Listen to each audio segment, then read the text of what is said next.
He stole my passport. Tore it to shreds, actually. It was a deliberate act of sabotage aimed squarely at derailing my career. And then, when I exposed his obsession, the fallout was, well, even he was stunned by the reaction from his devoted fans. I'm Sarah, and at 29, I live a pretty average life in an average-sized city. Nothing extravagant. I have a stable job, a comfortable apartment, and until recently, I was engaged to someone I believed was my soulmate. Boy, was I wrong.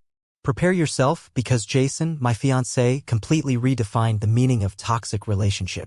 Let me give you some background. I'd been working hard at my job for years. It wasn't glamorous work, spreadsheets, endless emails, meetings that should have been emails, you get the picture. But I was consistent, reliable. Finally, my dedication paid off, and my boss selected me for a series of international business trips. These weren't just quick trips for sightseeing or fancy dinners. These were pivotal, networking events, meetings with important clients, real opportunities to propel my career forward. When I told Jason, he seemed genuinely happy. He showered me with enthusiasm, told me how proud he was, and even helped me choose new luggage. He acted like the supportive partner I always dreamed of having, saying things like, "You're going to be amazing out there. Show them what you can do." For a fleeting moment, I thought I was one of the lucky ones. But I was so wrong. Initially, everything seemed normal. We talked about nightly calls, souvenirs from Europe, and how this opportunity would benefit us both. But as the weeks passed, I noticed subtle shifts in his demeanor. Whenever I mentioned the trip, his face would tighten, a barely perceptible grimace, as if he was struggling to contain his true feelings. Then came the strange comments, "Do you really need to go? Is there no other way to impress your boss?" Or, "I feel like your company is taking advantage of you." I dismissed it as him just being sad about me leaving for a few weeks. I assumed he'd adjust, but he escalated things. One day, while I was reviewing my itinerary, he sighed dramatically and said, "I just feel like you're prioritizing work over us lately." That stung because we always made an effort to balance things. I reminded him that the trip was temporary, not a permanent relocation. He simply shrugged, offering a forced smile that screamed, "I'm not okay, but I'm not going to tell you why." Jason has this need. He needs to be the constant center of attention. Whether it's his birthday, a random Wednesday, or the anniversary of some insignificant event, he expects the world to revolve around him. Don't misunderstand me, I enjoy spoiling my partner and making them feel cherished, but Jason's need for attention reaches a level that could embarrass even the most self-centered person.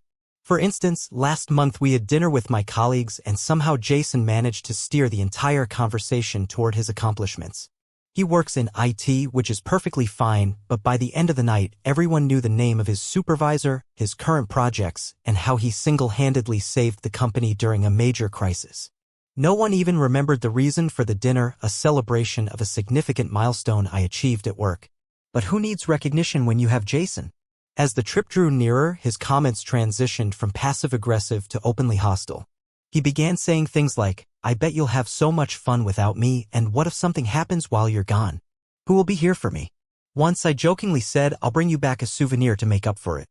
He just stared at me, the kind of look that makes you question whether you've deeply offended his entire family line. One night, we were watching a movie and I mistakenly mentioned some interesting details of my itinerary. Instead of being curious, he turned to me and said, "So, you're just going to leave me here alone for 3 weeks and expect me to be perfectly fine with it?" "Jason," I replied, trying to keep my voice even, "it's not a vacation. It's for work. It's important." "Important for you," he retorted. "But what about us? Don't we matter?" At that moment, I felt a surge of frustration. I'm not someone who expects relationships to be perfect all the time, but this was becoming absurd. Every attempt to discuss the trip turned into an emotional manipulation tactic, making me feel guilty for pursuing my career. Then came the ultimate warning sign. One evening, as I was organizing my travel documents, Jason walked into the room and leaned against the doorframe. "You really don't have to go," he said. "What are you even talking about?" I asked, not bothering to look up from my notes. I was so focused on finalizing the details.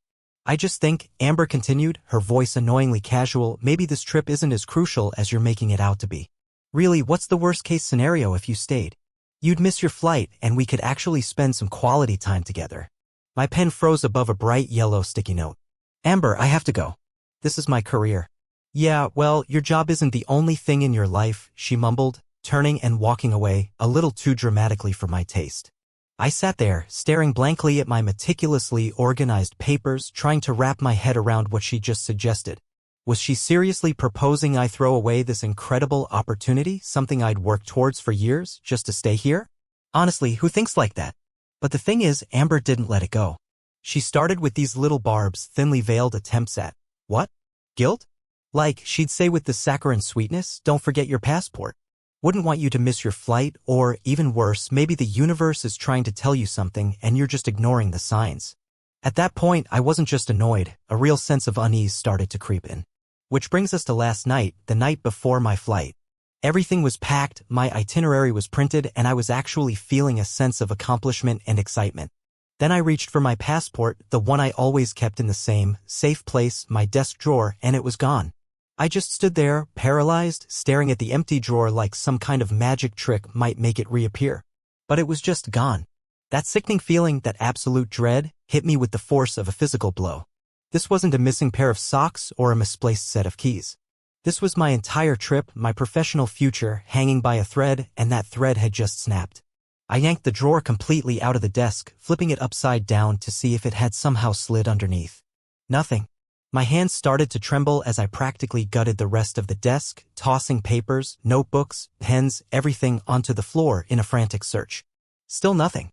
What's going on? Amber's voice drifted in from the doorway.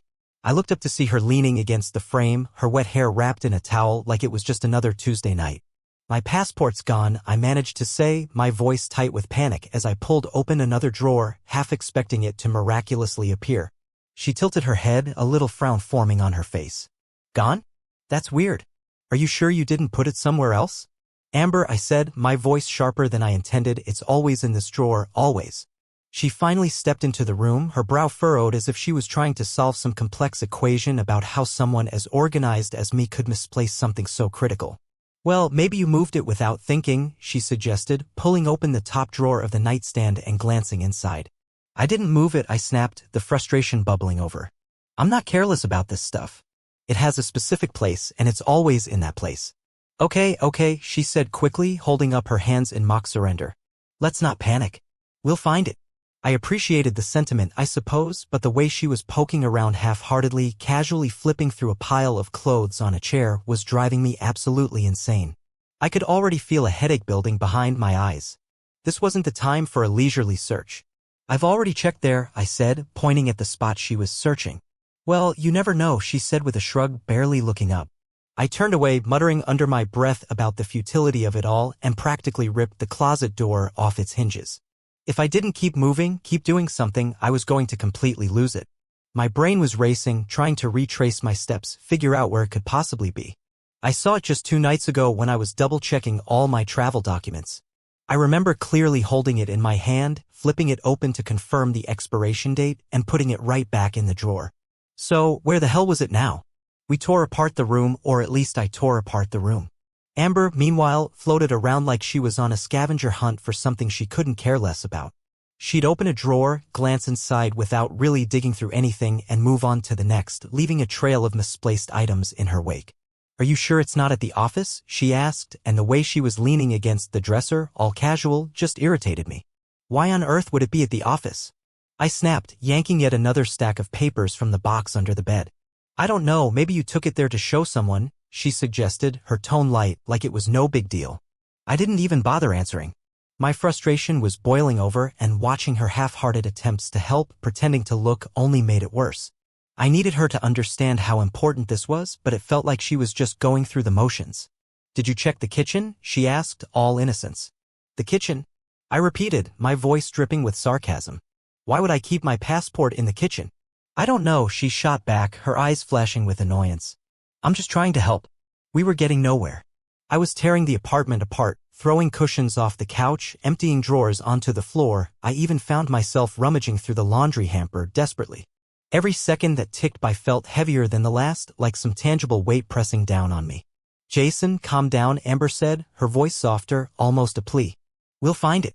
I don't need to calm down, I practically growled, heading towards another corner of the room.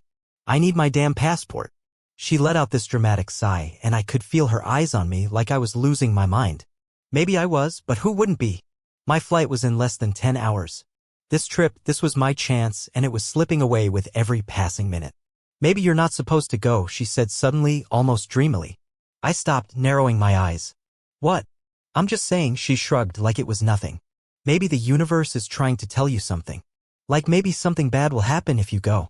Or maybe you're just supposed to focus on what really matters, like us. I stared at her, completely stunned.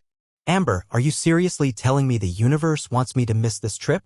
The trip that could define my entire career? Really? She shrugged again, avoiding my eyes. I'm just trying to help you see the bigger picture, that's all. I shook my head, biting back a response I knew I'd regret. I turned back to the chaos, resuming my desperate search. And then, while digging through a box of random electronics cables, something she'd said finally clicked, a memory, fleeting but vivid. 2 nights ago, I'd been sitting at this desk, organizing my documents. Amber had come in, leaning against the doorway just like she'd been doing earlier, and started talking about how much she was going to miss me. But it wasn't just sadness I heard. There was an edge, almost annoyance. I'd dismissed it then, but now it was blindingly obvious. She'd stood there for a minute watching me before stomping off in a huff when I didn't give her my undivided attention. My stomach dropped. Amber was still standing there now, scrolling through her phone like she'd already given up. My gaze drifted to her bag, sitting innocently on the floor by the couch, her bag, the one she always carried. I stood up slowly, my heart pounding. My rational mind was screaming at me to stop, to not even think it. But my gut was already 100% sure. Amber, I said, my voice tight. Where's your bag? I just need to check something, I said, my tone sharper than intended. Her expression shifted, something between defensive and insulted. Are you serious right now? You think I have your passport? Her tone, her body language, it was all wrong. Something felt off. I didn't believe her flimsy explanation for a second. I don't know what to think, I said, my voice betraying my rising agitation, but I'm going to check anyway. My gut screamed at me that something wasn't right, and I needed to confirm it. She reluctantly moved aside, her expression growing sharp. I reached for her bag, my hands shaking slightly as I fumbled with the zipper to the main compartment. Inside, I found the usual clutter, tissues, her wallet, the random bits and pieces that accumulate in every purse. Disappointment started to set in until my fingers brushed against something strange. There was a hidden pocket inside, and nestled within it, a flat, hard object. My heart lurched. Slowly, I pulled it out, dread mixing with anticipation. The navy blue cover, emblazoned with the gold insignia, made my stomach clench. The momentary relief I felt was immediately crushed by a wave of anger and disbelief. She had taken it. My passport. I stood there for a beat, gripping the passport tightly, the implications slamming into me. I couldn't comprehend why she would do something like this. I looked up at Amber, who was standing just a few feet away. Her eyes widened as she registered what I was holding. All the color drained from her face, and she froze. Amber, I said, my voice dangerously low, every nerve in my body on high alert, what the hell is this doing in your bag? She didn't respond right away, her mouth opening and closing silently, desperately searching for a plausible excuse. I don't know how that got there, she finally stammered, taking a hesitant step backward. Her hands were visibly trembling. I held up my passport, emphasizing the ridiculousness of the situation. You don't know? It magically appeared in a hidden pocket of your bag, and you have absolutely no idea how it got there. Suddenly, her demeanor shifted. Her face hardened, and she crossed her arms defensively. Maybe you put it there by mistake, she said, her voice laced with a false bravado that didn't quite mask her fear. I couldn't believe the audacity. My mind was reeling, trying to process the sheer absurdity of her response. Amber, give me a break, I said, stepping closer to her, my voice rising with anger. You hid my passport. Just admit it now. Her eyes darted to the floor, then back up to meet mine. She was trapped, and she knew it. Okay, fine, she snapped, the facade crumbling. I took it, but I wasn't going to keep it forever. I just wanted you to stay here longer. I thought if you missed your flight, we could have more time together. The sheer audacity of her words left me speechless.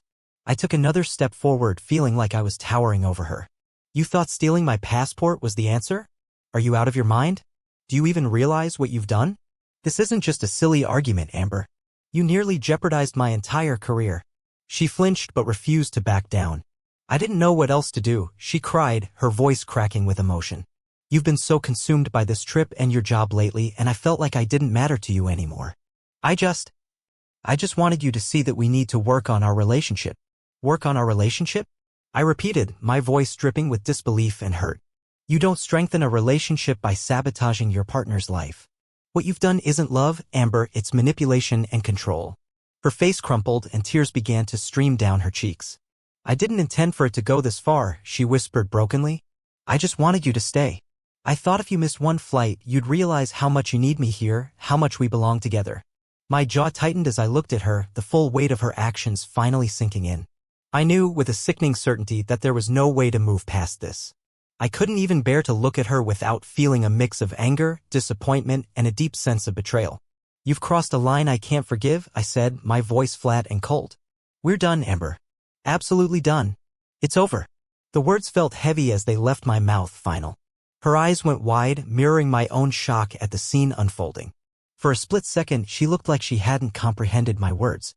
You don't mean that, Jason, she stammered, her voice trembling. You're just upset. You'll calm down and we'll figure this out. I didn't mean to hurt you. I've never been more serious, I stated flatly. We're finished. Pack your things and get out. Her face contorted, a mix of desperation and fury flashing across her features. You're not leaving me, she screamed, lunging forward. Before I could react, she snatched my passport from my hand. I froze, watching her grip it with both hands. Then, with a sickening rip, she tore it in half. What are you doing, Amber? I roared, stepping forward and grabbing her wrist before she could do anything else. My hand clamped down hard enough to stop her. What the hell is wrong with you?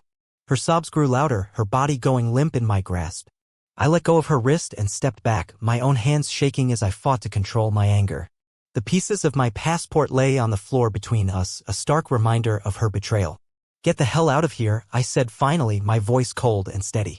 I don't want to see you here when I get back. Get your things and get out.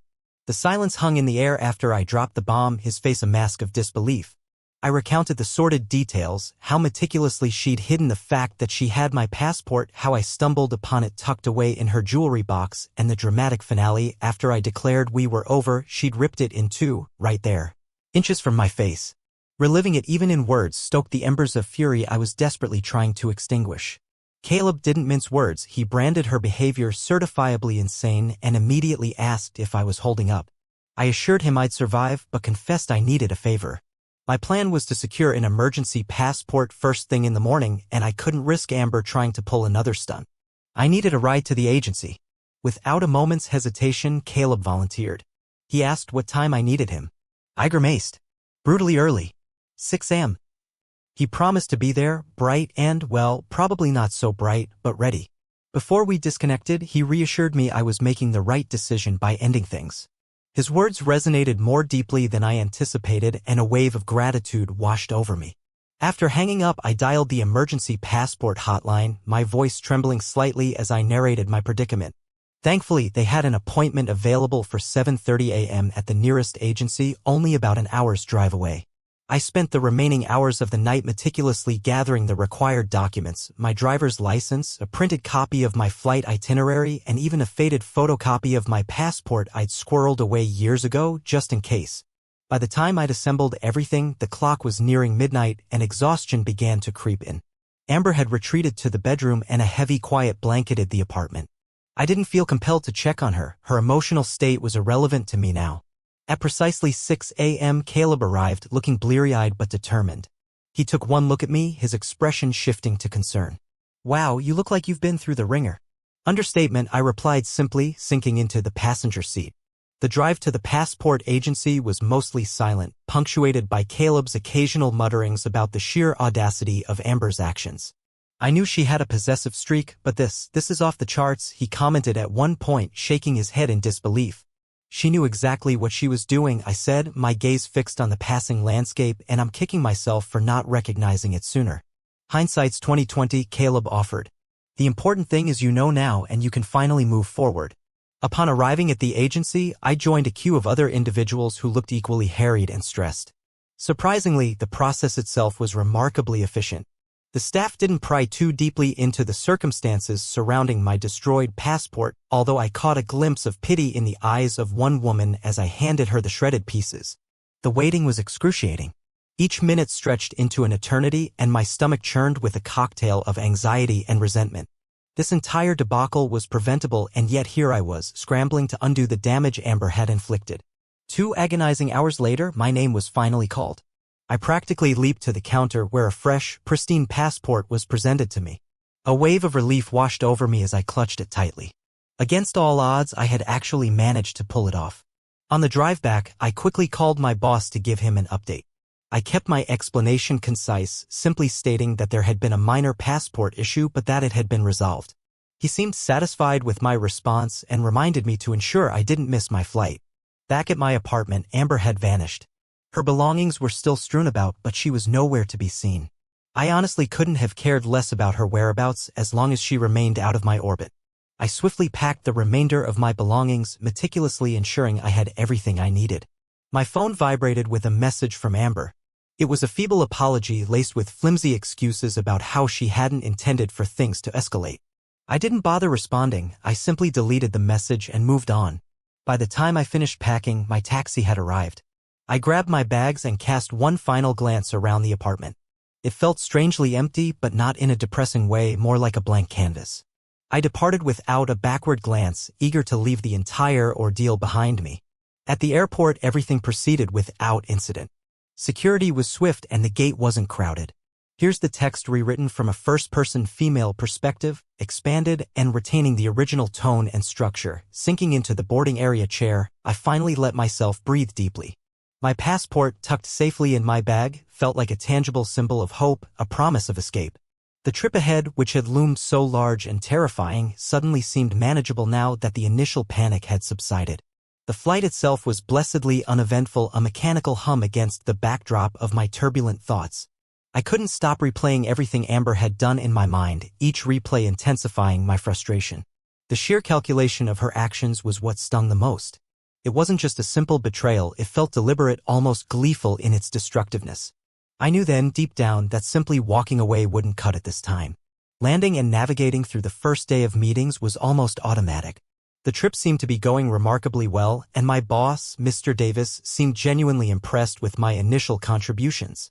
But I couldn't shake the feeling of Amber's chaos clinging to me, a shadow lurking just behind my professional facade. During a rare quiet moment that evening, I decided to act. I reached out to the lawyer, Mr. Caldwell, whom Caleb had recommended. I recounted everything, the stolen passport, the damage to my apartment, the near miss that could have cost me everything I had worked for. Mr. Caldwell confirmed what I suspected. Amber's actions transcended simple manipulation, they were flirting with serious legal trouble. Tampering with my passport, directly interfering with my ability to travel and perform my job could constitute significant offenses.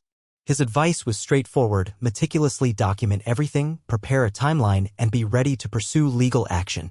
As the trip wore on, I forced myself to concentrate on the work at hand. The meetings were demanding, and the networking opportunities proved to be even more valuable than I'd initially anticipated. I was putting on the best professional face I could muster. But even as I navigated presentations and luncheons, I was aware of the storm raging back home, brewing with every passing hour. Amber has always had a small but dedicated following on TikTok, a few hundred people who enjoyed her quirky, bubbly personality. Oversharing was pretty typical for her, but now she was weaponizing it. While I was halfway across the world fighting to salvage my career, Amber was posting tearful videos, carefully crafting a narrative where she was the abandoned victim. The videos were strategically vague, never mentioning the passport or her actions, but the message was crystal clear. Her partner had callously left her right before a big trip, forcing her to pick up the pieces of a shattered life. The videos exploded. Almost instantly, the comments section became a battleground, and the court of public opinion delivered a swift and brutal verdict. People took her side without a second thought, praising her bravery for sharing her heartbreak. Mutual acquaintances, either genuinely misled or seeking attention, jumped into the fray, adding fuel to the fire. Soon, complete strangers were digging through my social media, sending hateful, accusatory messages. My Instagram and LinkedIn accounts were flooded with abuse from people who didn't know me. They even attempted to report my accounts, trying to get me banned. At first, I was consumed by rage. The sheer audacity of Amber's spin, how utterly detached from reality it was, felt like a personal insult. But then I remembered Mr. Caldwell's advice and started saving every single message, every comment, every screenshot of her manipulative videos. This wasn't just some petty online drama anymore, it was evidence, piece by piece, building my case. Throughout everything, I held onto the trip for dear life. The whirlwind of meetings, presentations, and networking events helped me channel my energy into something productive, something tangible. Midway through the week, Mr. Davis pulled me aside and commended my work, hinting at even greater opportunities down the road. Knowing that I had managed to impress him despite the chaos swirling around me gave me a desperately needed boost, a reminder of my own capabilities. Even with that, the weight of what was happening back home never truly lifted. Amber's audience continued to grow and the intensity of the hatred directed at me escalated right along with it. Her followers started piecing together enough clues to identify me and the messages became increasingly personal. Strangers were calling me vile names, accusing me of being a manipulator, even digging up old photos of us together and reposting them with captions twisted into malicious lies. Mr. Caldwell remained a steady source of support and guidance through it all. He consistently assured me that the more evidence I collected, the stronger my position would be. He explained that Amber's actions were establishing a clear pattern of behavior and that pattern only strengthened my case. By the end of the trip, I had a plan solidified in my mind. I would return home, meet with Mr. Caldwell in person, and move forward with filing a formal complaint. The passport incident alone was more than enough to justify legal action, but her calculated social media campaign added an entirely new dimension to the situation.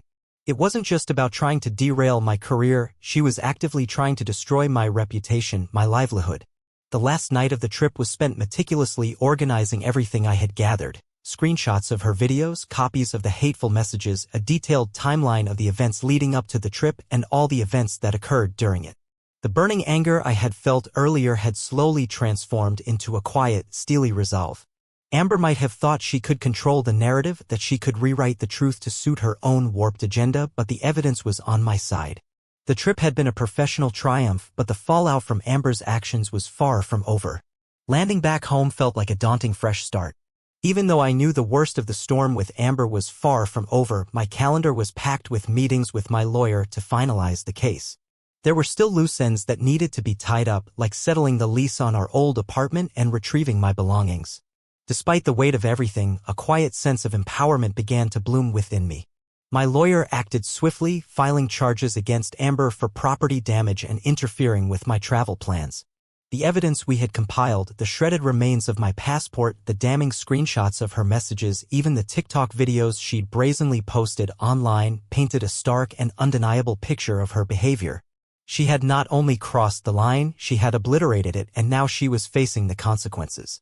The official papers were served, and while I chose not to be present for the initial proceedings, my lawyer kept me thoroughly informed every step of the way. The court ruled that she was liable for the cost of replacing my passport, the additional travel expenses I had incurred because of her actions, and a small fine for the damage to our shared property. What was truly remarkable was the way Amber's carefully constructed social media campaign, which had initially garnered her a surprising amount of sympathy, started to crumble under the weight of the truth. As the details of the legal case became public, her followers began to question her narrative. People started digging deeper into her past, and eventually some of them stumbled upon my professional reputation and the fact that I had consciously chosen to handle this situation through the legal system, instead of engaging in a public war of words. The narrative began to shift and the cracks started to appear in the carefully constructed pedestal she had placed herself upon. Her TikTok account, once a haven of quirky, feel-good content, devolved into a battleground. The comment sections were flooded with accusations of lying and exaggerating the truth. When she tried to post another tearful video claiming that she was being unfairly targeted, people simply weren't buying it anymore. The backlash was immediate and brutal. Brands she had previously collaborated with began to sever ties, and her follower count started to plummet. Through mutual friends, I heard whispers that Amber was struggling. The apartment she'd managed to secure after I had forced her out of our place was proving too expensive for her to manage on her own. Shortly thereafter, she moved back in with her parents, and word began to circulate that her once glamorous social media presence was becoming increasingly bitter and erratic. Meanwhile, my own life was flourishing. Work was booming, and the success of my recent trip had opened doors to exciting new opportunities. My boss praised my professionalism and hinted at even bigger projects on the horizon. While I left the details of the legal proceedings against Amber to my lawyer, the knowledge that it was progressing steadily gave me a sense of peace. Occasionally, I would hear from friends about the latest drama Amber was stirring up online. She had tried to spin a new narrative, claiming she was bullied off the internet, but by then the damage to her reputation was irreparable. She had alienated far too many people, and her desperate attempts to rebuild her following were largely unsuccessful. But Amber wasn't ready to let go of what she had lost. One evening, after a particularly grueling day at work, I arrived home to find her sitting on the steps outside my new apartment building. She looked different, exhausted, disheveled, and a far cry from the confident, self-assured person she used to project. She was clutching something in her hand, and as I got closer, I realized it was the engagement ring. "Jason," she said softly, standing up as I approached. I didn't say a word, just stared at her, trying to gauge her intentions. "I just want to talk," she said, her voice trembling slightly. "Please." I crossed my arms, instinctively creating a barrier between us. "There's nothing to talk about, Amber. You made your choices, and now you have to live with them." Tears welled up in her eyes, and she held out the ring towards me like some kind of pathetic peace offering. "I messed up, okay? I know I did, but I love you. I'll do anything to fix this, I swear." Her words felt hollow and rehearsed, like a poorly acted echo of the same excuses and justifications she had used before. She wasn't standing there out of love, she was there because she had run out of options. "I'm not interested," I said firmly, making sure my tone left no room for ambiguity. "Take the ring, sell it, go to therapy, I don't care.